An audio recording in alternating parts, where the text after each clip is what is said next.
कुर्सी के लिए, सत्ता के लिए गुंडों के हवाले बिहार को कर दिया गया है। मुख्यमंत्री जिस तरह से धृतराष्ट्र बन के बैठे हैं और गुंडों के हवाले कर, और ये लड़ाई सड़क से सदन तक लड़ेंगे, और ये लड़ाई सड़क से सदन तक लड़ेंगे।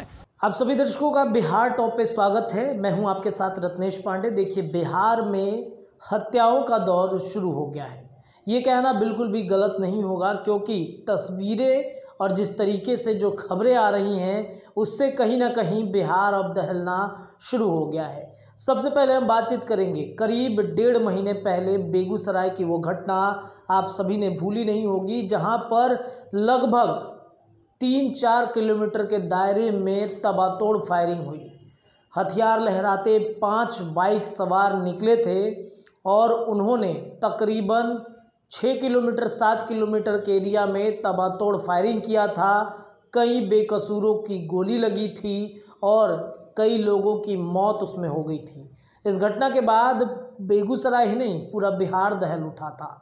किस तरीके से कोई भी अजनबी अगर कट्टा लहराते, बंदूक लहराते चलेगा तो आम राहगीर का क्या होगा। कई बेकसूर लोग उसमें, उनको गोली लगी, घायल भी हुए थे। उस एरिया में कई थाने पड़ते हैं, लेकिन किसी को इसकी भनक नहीं लगी। अब चलिए बात चलते हैं आरा की ओर। अभी 9 दिन में 9 घटनाएं, 9 हत्याएं वहां पे हुई हैं आरा में। जिस तरीके से वहां पे अपराधियों का मनोबल बढ़ा है, ऐसे में कहीं ना कहीं चिंताओं का विषय जो है वो बढ़ गया है। अब आरा के बाद चलते हैं पटना। बिहार की राजधानी पटना में कल भी एक ऐसी घटना हुई जिसमें एक बेकसूर की मौत हो गई। राहुल नाम उसका बताया गया।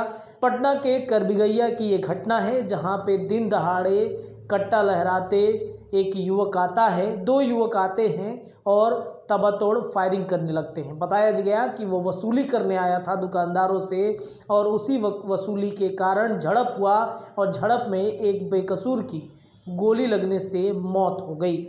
बावजूद इसके पुलिसिया कार्रवाई नहीं हो पाती है। बावजूद इसके कई पुलिसकर्मी जो हैं, वो बिहार की पुलिस प्रशासन जो है वो चुप रह रही है। बेगूसराय की घटना का लीपापोती के बाद आरा में भी वही चीज़ हो रहा है और अब बिहार की राजधानी पटना भी गोलियों के धाए धाए से दहल उठा है। विजय सिन्हा है बिहार के नेता प्रतिपक्ष। उन्होंने क्या कुछ कहा है नीतीश सरकार को घेरते हुए, सुनिए। बात करें जो बढ़ाने के लिए दिन दहाड़े हत्या हो रही है। ये कुर्सी के लिए, सत्ता के लिए गुंडों के हवाले बिहार को कर दिया गया है। आज यहाँ पर इस तरह से दिन दहाड़े हत्या करना, आज हम आरा से आ रहे हैं, वहाँ भी खुलेआम दुकान में घुस के मारना, मतलब यही जनता राज है। और मुख्यमंत्री जिस तरह से धृतराष्ट्र बन के बैठे हैं और गुंडों के हवाले करके शासन प्रशासन किस तरह से मूक बधिर बना हुआ है।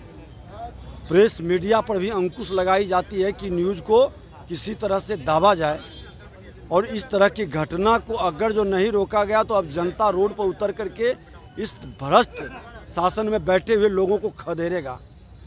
और ये लड़ाई सड़क से सदन तक लड़ेंगे।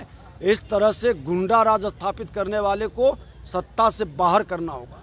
एकदम सॉलिड बोले सर, एकदम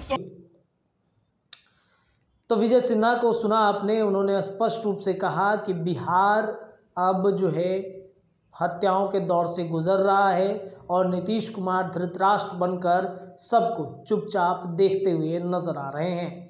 तो ये तस्वीरें हैं बिहार की राजधानी पटना की, जहां पर ऐसी घटना हुई कल दिन दहाड़े। अब देखने वाली बात यह है कि पुलिस प्रशासन क्या कुछ करती है। क्या पुलिस प्रशासन उस अपराधी को पकड़ेगी या फिर पुलिस शराब माफियाओं को पकड़ने में अपना एनर्जी झोंक देगी।